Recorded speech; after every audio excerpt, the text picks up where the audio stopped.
लाल सूरज जी, पूर्व राज्यसभा सांसद धीरज साहू जी, जिला अध्यक्ष Bittu Pathak ji, state chairman minority department के मंजूर अंसारी साहब, पूर्व प्रत्याशी सज्जाद खान जी, संचालन कर रहे तनवीर आलम साहब, रुद्र शुक्ला जी, अमुक प्रियदर्शी जी, अकमल खान साहब, चंद्रशेखर शुक्ला जी, पर्यवेक्षक के तौर पर आए तनवीर आलम जी, रफत आलम साहब और बाकी जो कांग्रेस पार्टी के, जेएमएम के,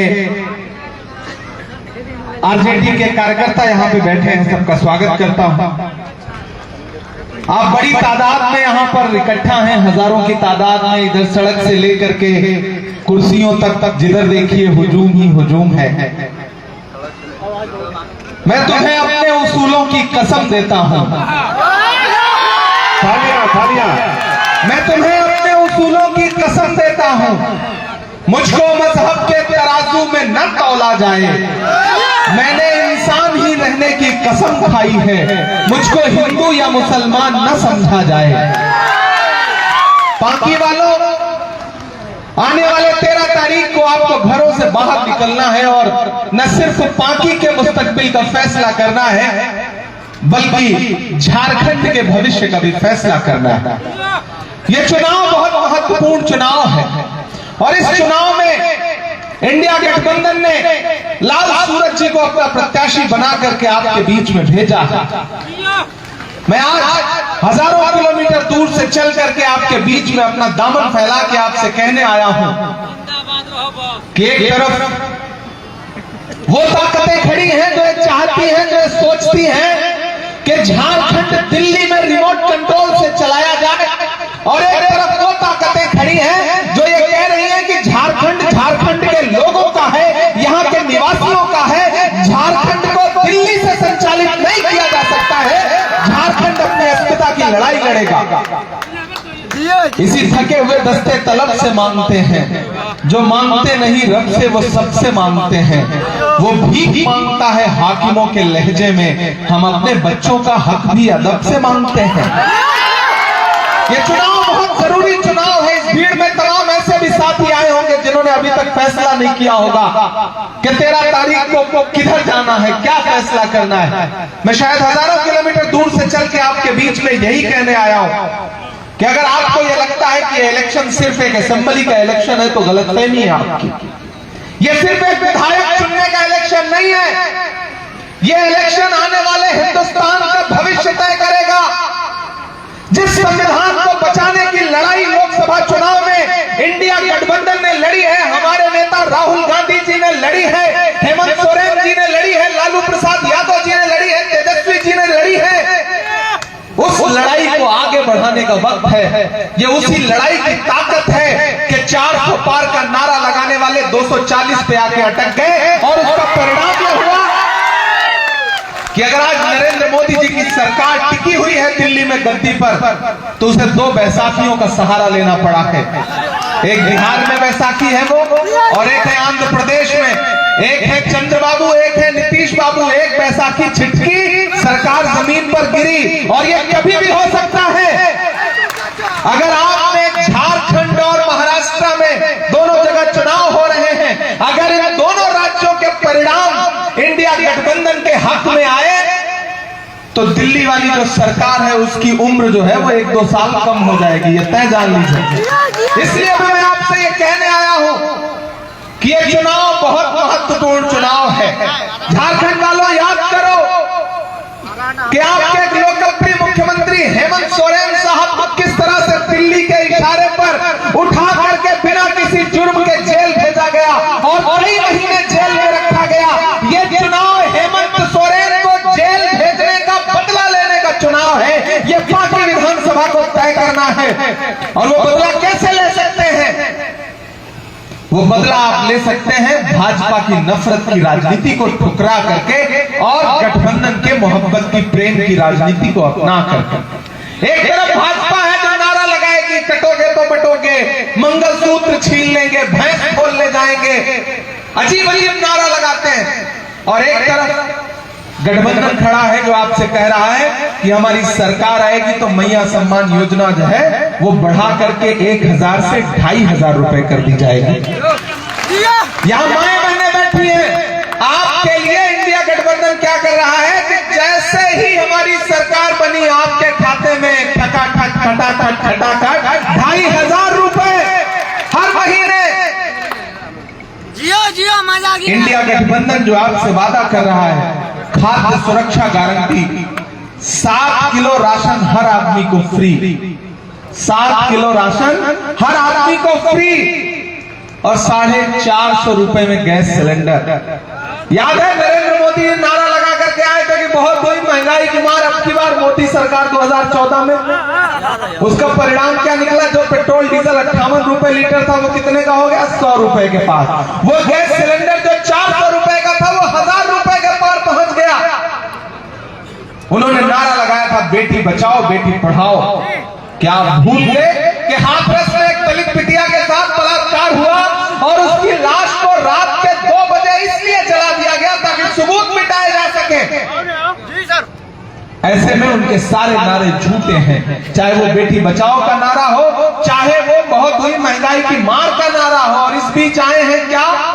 उनके जितने नेता आए हैं कहते हैं झारखंड में सब घुसपैठिए हैं। मैं इस मंच पर खड़ा होकर के भाजपा के नेताओं से, गृह मंत्री अमित शाह जी से, हेमंत विश्व शर्मा जी से पूछना चाहता हूं कि झारखंड का नक्शा उठा के देख लीजिए। आप सब पढ़े लिखे लोग हैं, इनके झूठ के झांसे में मत आओ। आज घर जाना तो भारत का नक्शा उठा के देखना, भारत के नक्शे में देखना कि झारखंड कहां है। झारखंड की कोई भी सीमा किसी दूसरे देश से लगती ही नहीं है, तो घुसपैठ कैसे हो सकती है? मैं डिबेट करने को तैयार हूं। भाजपा का बड़े से बड़ा नेता बैठ जाए, हिमंता विश्व शर्मा बैठ जाए, अमित शाह जी बैठ जाए, अगर ये साबित कर दें कि झारखंड की कोई भी सीमा बांग्लादेश से या किसी दूसरे देश से लड़ती है, तो मैं राजनीति करना छोड़ दूंगा। ये झूठ बोल रहे हैं, ये आपको बरगला रहे हैं, ये आपको धोखा दे रहे हैं, क्योंकि ये धोखेबाज लोग हैं। इनका काम है बात कुछ और करना, फायदा कुछ और उठाना। ये आपसे झूठ बोल के नारा लगाएंगे, ये कहेंगे कि बटोगे तो कटोगे, आप कहोगे कि जुड़ेंगे तो पढ़ेंगे तो आगे बढ़ेंगे। झारखंड जुड़ेगा, आगे बढ़ेगा, पढ़ेगा और हेमंत सोरेन और कांग्रेस और आरजेडी गठबंधन की जो सरकार है उसको फिर से रिपीट करेगा, विकास के पथ पर आगे बढ़ेगा। लाल सूरज आपके अपने प्रत्याशी हैं, धीरज जी को आप जानते हैं, और मैंने सुना है कि यहां कुछ आजाद प्रत्याशी भी घूम रहे हैं। बहुत बुलंद फजा में तेरी पतंग सही, मुझे पता है मगर डोर किसके हाथ में है। एक बात आप जान लो, पांकी वाली, भाजपा बहुत शातिर है। वो जब जानती है कि हम सीधी लड़ाई में नहीं जीत पाएंगे ना, तो वो पीछे के रास्ते से कुछ दोस्त उतारती है। उन्हें पता है डायरेक्ट जीता नहीं जा सकता, तो फिर थोड़े वोट किसी तरह से कट जाएं, 2000, 4000, 5000, 6000, किसी तरह से वोट कट जाएं, तो उसका सीधा फायदा किसको होगा? भाजपा को होगा। इसलिए आप सबसे गुजारिश करने आया हूं, और खासतौर से अपने समाज के लोगों से गुजारिश करने आया हूं। आप सारे लोग मुझे जानते हैं, मुझे ऊपर वाले ने, खुदा ने, ईश्वर ने अगर शायरी की सलाहियत दी, कविता शायरी लिखने की सलाहियत दी, तो मैंने उसको इस्तेमाल महबूबा के जुल्फ और आंचल पे शायरी लिखने से नहीं किया, बल्कि आपके आंसुओं को अपनी नज़्मों का हिस्सा बनाया। पूरे देश में आपके लिए बोलता रहा हूं, और पिछले 2 साल से देश की पार्लियामेंट में बैठता हूं। धीरज भाई हमारे साथ हुआ करते थे राज्यसभा में, ये गवाह है इस बात के कि मैं डरा नहीं, मैं झुका नहीं, कहीं छुप छुपा के खड़ा नहीं। जो डटे हुए हैं महाज पर, मुझे उन सफों में तलाश कर मैं लड़ रहा हूं, आपकी आवाज बन के बोल रहा हूं। देश की सबसे बड़ी पार्लियामेंट में इस देश के हाकिम से आंख मिला करके आपके मुद्दों पर बोलता हूं, लड़ता हूं। डरता नहीं हूं क्योंकि मैं जानता हूं, मैं इसलिए जिंदा हूं कि मैं बोल रहा हूं। दुनिया किसी गूंगे की कहानी नहीं लिखती। मैं लड़ रहा हूं, मैं बोल रहा हूं, मैं उस बुनियाद पर आपसे ये कहने आया हूं। मैं कल बिहार था, गया में, परसों महाराष्ट्र में था, आज बाकी पहुंचा हूं। तो इसलिए पहुंचा हूं क्योंकि भाजपा की बांटने की राजनीति से होशियार रहने की जरूरत है। और मैं अपने समाज के लोगों से विशेष तौर पे कह रहा हूं कि आपको और होशियार रहने की जरूरत है, क्योंकि वो जानते हैं जैसे ही आपका थोड़ा वोट काटेंगे बांटेंगे तो उसका नुकसान किसको होगा? सीधे इंडिया गठबंधन को होगा। इसलिए मेरी आपसे अपील है, महान बादशाह सिकंदर ने यूनान फतेह किया। 250 जो लोग बैठे हैं मेरी बात को गंभीरता से सुनेंगे। महान बादशाह सिकंदर ने यूनान जीता। जीतने के बाद जीत का जश्न मनाने के लिए शहर की सड़कों पर निकला तो उसने देखा कि पूरा शहर जश्न मना रहा है, लेकिन एक फकीर आदमी है, साधु आदमी है, सड़क के किनारे चादर तान के सो रहा है बेफिक्र होके। सिकंदर को गुस्सा आया। सिकंदर अपने घोड़े से उतर के उस सोते हुए फकीर के पास, संत के पास गया और उसे देख करके गुस्से में उसे जोर की एक लात मारी और लात मार के कहा, क्यों रे फकीर, मैंने शहर जीत लिया, लोग जश्न मना रहे हैं और तू सो रहा है। उस फकीर ने उम्मीदी आंखों से सिकंदर की तरफ देखा और देख करके कहा कि शहर जीतना बादशाहों का काम है, लेकिन लात मारना गधे का काम है। तो क्या ईश्वर की दुनिया में, खुदा की कायनात में इंसानों की इतनी कमी हो गई है? मेरे भाई, वो जो दिल्ली से लोग आए हैं, बड़े बड़े नेता आपके बीच में आएंगे, उन्होंने क्या किया? एक चलती हुई सरकार, एक आपका अपना बेटा, आपका अपना मुख्यमंत्री जो आपकी सुबह शाम सेवा करता है, हेमंत सोरेन, उसको उठाया और बिना किसी कारण के, बिना किसी जुर्म के सीधे जेल भेज दिया। और जब महीनों बाद उसकी जमानत हुई तो कोर्ट ने कहा कि क्यों भेजा गया था, कोई जुर्म ही नहीं है। धीरज साहू जी के खिलाफ कितना प्रोपेगेंडा चलाया भारतीय जनता पार्टी की पूरी पार्टी ने। आज भी 7 जगह पर इनकम टैक्स वाले रेड कर रहे हैं। मैं जब एयरपोर्ट पे आया हेलीकॉप्टर में बैठने के लिए तो मीडिया के साथियों ने कहा कि इमरान साहब कल प्रधानमंत्री जी आ रहे हैं रांची में। आज 7 जगह इनकम टैक्स की रेड पड़ रही है, आप क्या कहेंगे? मैंने कहा यह सबसे सटीक सर्वे है इस चुनाव का कि भाजपा जब जब हारती है तब तब एजेंसियों को उतारती है। इसका मतलब झारखंड में भाजपा हार रही है और भाजपा को यह पता चल गया है कि फिर से यहां पर इंडिया गठबंधन की सरकार बनने जा रही है। इसलिए काम पर लगा दिए गए हैं एजेंसियों के लोग। मुख्यमंत्री भेजे गए, गृह मंत्री जी आए, बड़ी नफरत की खेती करने की कोशिश की गई झारखंड में। लेकिन ये झारखंड है, ये जानता है कि चिरागों के सफर में दबदबा हो आंधियों का तो फिर अंजाम जुल्मत के सिवा कुछ भी नहीं होगा। ये दुनिया नफरतों के आखिरी स्टेज पर है, इलाज इसका मोहब्बत के सिवा कुछ भी नहीं होगा। हमको आपको मिलजुल के रहना है। इसी गांव में हिंदू, मुस्लिम, सिख, ईसाई, कौन आदिवासी, कौन दलित, कौन मुसलमान, कौन सिख, आपके छप्पर में आग लगेगी तो सबसे पहले आपका पड़ोसी बुझाने आएगा। असम से हिमंत विश्व शर्मा नहीं आएंगे। ये आपको समझने की जरूरत है। ये पड़ोसी को पड़ोसी से लड़ाना चाहते हैं, इनका काम सिर्फ बांटने का है। एक दिन पार्लियामेंट में खड़े होकर प्रधानमंत्री जी भाषण कर रहे थे, बोले बताओ कांग्रेस वालों 70 साल में क्या बनाया। मैं इधर से खड़ा हुआ, मैंने गिनाना शुरू किया, तब तक हमारे राष्ट्रीय अध्यक्ष खड़गे जी बैठे थे। बोले इमरान मत बताओ, जो बताओगे ये उसको बेच देंगे, इनका काम सिर्फ बेचने का है। 10 साल से सिर्फ बेच ही रहे। याद है इनका नारा, भाइयों बहनों, मैं देश के खजाने को लुटने नहीं दूंगा, चौकीदारी मेरे हाथ में सौंप दो। याद है वो नारा? आपने 2014 में चौकीदारी सौंप भी दी थी, लेकिन अंजाम क्या निकला? अब तो मैं पार्लियामेंट में खड़ा होकर प्रधानमंत्री जी से हर दिन ये सवाल पूछता हूं और उनके पास जवाब नहीं होता है। मैं उनसे पूछता हूं कि कहां सोया है चौकीदार? आप थक तो नहीं गए? उधर जो सड़क पे खड़े हैं, हो सकता है वो कार्यक्रम के बारे में उन्हें पता न रहा हो, जा रहे हो, रुक गए हो, पहले से मन न बनाया हो।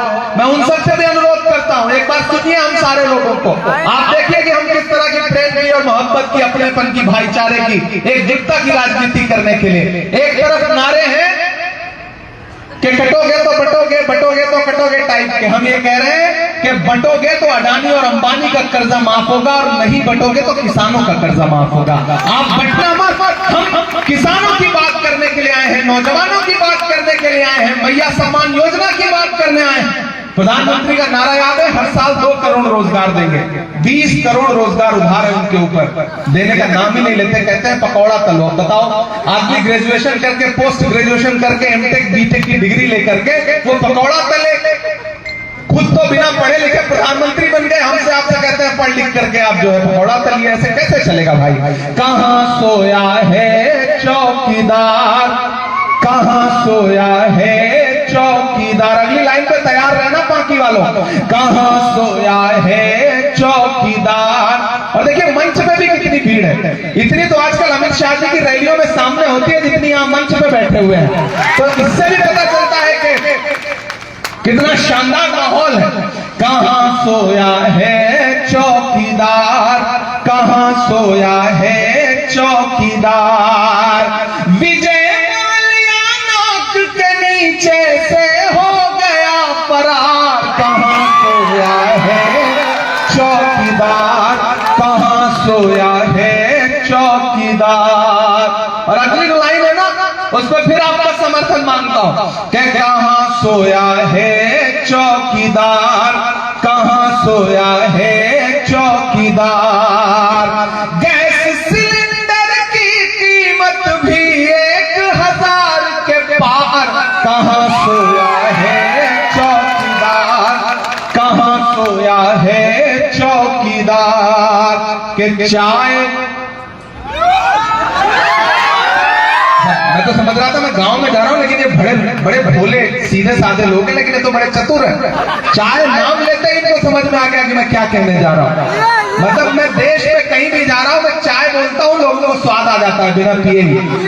कि चाय बेचने वाला पूरा भारत बेच रहा है। बेच रहा है कि नहीं बेच रहा है? बेच रहा है कि नहीं बेच रहा है? बताइए, बेच रहा है कि नहीं बेच रहा है? कि चाय बेचने वाला पूरा भारत बेच रहा है। इसी काम में हासिल उसे महारत बेच रहा है। कि रेल बिक गई, तेल बिक गया, बिका हवाई अड्डा। अगली लाइन पे तैयार रहना, आपकी तालियों का शोर रांची तक भी जाए और उधर दिल्ली तक भी जाए। कि रेल बिक गई, तेल बिक गया, बिका हवाई अड्डा। सब कुछ बिकता देख के खुश हैं अपने जेपी नड्डा। के जनता महंगाई की मारी, जनता महंगाई की मारी करती हाहाकार। कहां सोया है चौकीदार, कहां सोया है चौकीदार। भाइयों, आपसे अनुरोध करता हूं, आपसे गुजारिश करता हूं कि लाल सूरज जो है ना, वो अच्छे इंसान भी हैं। मैं पिछले 3-4 साल से इन्हें व्यक्तिगत तौर पर जानता हूं। धीरज साहू जी के साथ मैंने पार्लियामेंट में अच्छा खासा वक्त गुजारा है। जब मैं राज्यसभा का सदस्य बन के संसद में पहुंचा तो धीरज साहू जी वहां हमारा स्वागत करने के लिए तैयार थे और इनके साथ हम पड़ोस की सीट पर बैठा करते थे पार्लियामेंट में। हम दुआ करते हैं, पार्लियामेंट सुनी हो गई है, जल्दी से फिर वापस पार्लियामेंट में आइए। हम यही दुआ करते हैं आपके लिए और लाल सूरज के लिए भी मैं आपसे अनुरोध करता कि एक भी वोट बर्बाद मत करिए। एक भी वोट किसी निर्दलीय को, किसी छोटे मोटे जो पार्टी के लोग आए हैं, आप भी जानते हो जीत तो नहीं पाएंगे ना। जीतने के लिए चुनाव लड़ ही नहीं रहे, तो फिर काहे बर्बाद करोगे? नया झंडा पकड़ने का काहे शौक चढ़ा हुआ है? कोई नई पार्टी खड़ी होनी चाहती है तो उसकी बुनियाद में ईंट और गारा आप क्यों बनना चाहते हो? मैं अपने समाज के लोगों को समझाते हुए गुजारिश कर रहा हूं, मत बहकिए, मत बटिए, क्योंकि जब लड़ाई बड़ी होती है ना तो छोटी छोटी चीजें नजरअंदाज करनी पड़ती हैं। हो सकता है कोई छोटी छोटी नाराजगी हो, कभी फोन ना उठा हो सकता है कभी आपके चहेते आदमी को टिकट ना मिला हो इसलिए नाराज हो, लेकिन जब बिगुल बच जाता है, जब लड़ाई शुरू हो जाती है तो छोटी छोटी चीजें भुला देना चाहिए। पिछले वाले को आपने मौका दिया 5 साल, सड़कों की हालत ऐसी है कि इन सड़कों पे यात्रा करिए तो पता ही नहीं चलता कि आप यात्रा कर रहे हो या अंतिम यात्रा कर रहे हो। काम के नाम पे तो कुछ ही नहीं किया भाई ने। तो अब एक बार लाल सूरज आपसे अनुरोध कर रहे हैं। लाल सूरज युवा है, नाम में ही सूरज है तो रोशनी तो देंगे ही। ये तो तय है।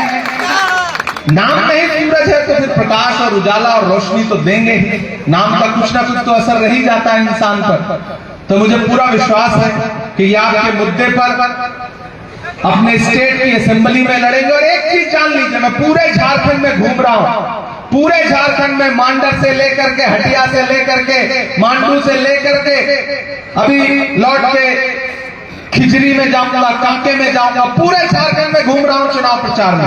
आप एक चीज जान लो, यहां गठबंधन की सरकार बनने जा रही है, कोई दो राय नहीं है। पूरी ताकत झोंकने के बाद भी भाजपा के हाथ में कुछ नहीं आने जा रहा है, नील बटा सन्नाटा, कुछ नहीं आने जा रहा है। हेमंत सोरेन फिर से मुख्यमंत्री बनने जा रहे हैं, क्योंकि बिरसा मुंडा की धरती ने फिर से ये ललकारा है, गठबंधन ही जीतेगा, हेमंत सोरेन दोबारा है। और भाजपा ने भी क्या किया, हेमंत के मुकाबले हिमंत को ले आए हैं असम से। वो कुछ भी आए बाएं बकते घूम रहे हैं, ध्यान ही मत दीजिए। ये सब 13 तारीख तक, 20 तारीख तक बोलेंगे, उसके बाद कहां चले जाएंगे, अपने अपने घर वापस, कभी पलट के झांकने नहीं आएंगे। इसी गांव में प्यार से, मोहब्बत से एक दूसरे के साथ बैठ के चाय की दुकान पे चाय पीना है, शाम को चकल्लस करना है, बकैती करनी है आपस में बैठ करके। तो ये आपस का भाईचारा क्यों खराब करें हम? किसी नेता की बात सुन करके आपस का भाईचारा कभी मत खराब करना। सूरज आपके बीच में अगर एमएलए बन के आते हैं तो कांग्रेस पार्टी की गारंटियों में, गठबंधन की गारंटियों में जो एक सबसे अच्छी गारंटी है मेरे युवा साथियों, वो है गारंटी शिक्षा की। और उसमें गठबंधन क्या कह रहा है कि सरकार बनते ही 24 जिले में 24 इंजीनियरिंग कॉलेज बनाएगी सरकार, गठबंधन की सरकार। यहां जो माएं बहनें बैठी हैं, आप नहीं पढ़ पाई अच्छे स्कूलों में, लेकिन आपका सपना होगा ना कि आपका बेटा, आपकी बेटी अच्छे स्कूलों में पढ़े। तो सरकार क्या कह रही है, जैसे ही हमारी फिर से सरकार बनेगी, 24 जिले में 24 engineering college, 24 medical college, 24 university और हर एक प्रखंड में डिग्री कॉलेज। ये मुझे लगता है सबसे महत्वपूर्ण घोषणा है, और ये घोषणा गठबंधन कर रहा है। ये घोषणा नरेंद्र मोदी जी के वादों की तरह जुमला नहीं है कि 15 लाख सबके खाते में आएंगे। आज तक किसी के खाते में कुछ नहीं आया। तो हमारे वादे पक्के हैं, हमारे वादे सच्चे हैं। ये जो नफरत की बात कर रहे हैं आके आपके बीच में, उनसे कहना कि जुल्म करती है जवानी भी नहीं मांगोगे, जुल्म करती है जवानी भी नहीं मांगोगे, खून में अपने रवानी भी नहीं मांगोगे। मेरे मिट्टी के घरौंदों पे बरसने वालों, मैं जो गरजूंगा तो पानी भी नहीं मांगोगे। बाकी वालों, इस चुनाव में क्या हिंदू, क्या मुसलमान, क्या सिख, क्या ईसाई, क्या दलित भाई, क्या आदिवासी भाई, एकजुट होइए। राहुल गांधी जी पूरे देश में संविधान बचाने की लड़ाई लड़ रहे हैं। डॉक्टर बाबा साहब अंबेडकर का लिखा हुआ संविधान खतरे में है। भाजपा उसे बदलना चाहती है, भाजपा उसे नुकसान पहुंचाना चाहती है। उसको बचाने की जिम्मेदारी इस देश के दलित भाइयों की, आदिवासी भाइयों की, हम सबकी है। तो इस लड़ाई में आगे बढ़िए और गठबंधन के आपके अपने प्रत्याशी लाल सूरज साहब से, लाल है, पहले लाल है फिर सूरज है, लाल माँ का लाल जैसे होता है ना, तो ये आपके भाई हैं, आपके बेटे हैं, आपके अपने हैं। और मुझे पता है ये आपको निराश नहीं करेंगे। और मैं अपने समाज के लोगों से वादा करते हुए कह रहा हूं, इमरान प्रतापगढ़ी आपके बीच में हजारों किलोमीटर दूर से आया है।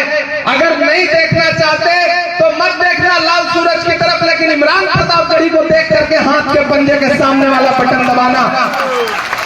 मेरे घर के दरवाजे 24 घंटे खुले हैं, ये आपके लिए खड़े मिलेंगे, आपका काम करेंगे। और अगर कभी आपको लगे कि इमरान प्रतापगढ़ी आपके कहने पे हमने वोट दिया था और लाल सूरज हमारी बात नहीं सुन रहे हैं, तो चले आना मेरे पास, मेरे घर का दरवाजा 24 घंटे खुला है। मैं लाल सूरज का हाथ पकड़ के कहूंगा कि पार्टी के लोगों ने हमारी बात की लाज रखी थी, तो आपको भी यहाँ के विकास के लिए, यहाँ के डेवलपमेंट के लिए आने वाले दिनों में अपनी सरकार से भी लड़ना पड़े तो लड़के आपको यहाँ के विकास काम करने पड़ेंगे, जो पिछले 5 साल में यहाँ के विधायक बिल्कुल नहीं कर पाए हैं। तो मेरा आपसे अनुरोध है कि आपस में लड़ाने वालों को ठुकरा दीजिए, आपस में नफरत की बात करने वालों को ठुकरा दीजिए, क्योंकि मैं राहुल गांधी का सिपाही हूं। राहुल गांधी को याद करिए, 4000 किलोमीटर वो आदमी कहां से कहां तक चला, कन्याकुमारी से कश्मीर तक पैदल चला, एक नारा लगाता हुआ कि नफरत छोड़ो भारत जोड़ो, एक नारा लगाता हुआ कि नफरत के बाजार में मोहब्बत की दुकान खोलनी है। मैं राहुल गांधी के साथ चला था। जब मैं चलता था तो मुझसे मीडिया के साथी कहते थे कि इमरान साहब आप तो शायर हैं, सियासतदान बाद में हैं, आप राहुल गांधी के साथ पैदल चल रहे हैं, आप क्या कहेंगे? तब मैं कहता था कि जो हर जालिम से टकराएगी वो आंधी बनाऊंगा, जो हर जालिम से टकराएगी वो आंधी बनाऊंगा। नए अंग्रेज आए हैं, नया गांधी बनाऊंगा। वो नया गांधी जो इस दौर का गांधी है और लड़ रहा है आपके मुद्दों पर, जो कह रहा है जातिगत जनगणना करवा के रहूंगा। भाजपा किसी भी कीमत पर जातिगत जनगणना को रोक नहीं सकती है। इसलिए मैं आप सबसे अपील करता हूं साथियों, अनुरोध करता हूं कि उठाइए एक हाथ और मुझे भरोसा दिलाइए। इधर भी जो लोग खड़े हैं सड़क पर, उनसे भी गुजारिश करता हूं, एक हाथ, कोई भी हाथ नीचे नहीं रहना चाहिए। लाल सूरज के समर्थन में आपका उठा हुआ ये एक हाथ इस बात की गवाही है कि आने वाली 13 तारीख को घरों से बाहर निकलना, हाथ के पंजे के सामने वाला बटन दबाना, आपका हाथ के पंजे के सामने दबाया हुआ बटन, एक वोट सिर्फ लाल सूरज को नहीं मिलेगा, मोहब्बत के उस मसीहा को मिलेगा जिसका नाम राहुल गांधी है। आपके लोकप्रिय मुख्यमंत्री को मिलेगा जिनका नाम हेमंत सोरेन है, शिबू सोरेन साहब को मिलेगा, मल्लिकार्जुन खड़गे जी को मिलेगा, लालू प्रसाद यादव जी को मिलेगा, कॉमरेड साथियों को मिलेगा, और आपका एक वोट इमरान प्रतापगढ़ी पे आपका एहसान होगा। मैं बहुत शुक्रिया अदा करता हूं। 23 तारीख को रिजल्ट आएगा तो मेरी नजरें बाकी विधानसभा पर होंगी। मेरे आने पे मुझे मायूस मत करिएगा, मुझे मायूस मत करिएगा, मेरा दामन अपने वोटों से भर के वापस भेजिएगा। मैं एक बार फिर आपके बीच में आऊंगा 23 के बाद, यहाँ सरकार बन जाने के बाद आपका शुक्रिया अदा करने। इसी मैदान में खूब सारी शायरी सुनाऊंगा। आज दूसरी सभा के लिए जाना है, इसलिए आपसे विदा लेता हूँ। बहुत शुक्रिया, बहुत धन्यवाद।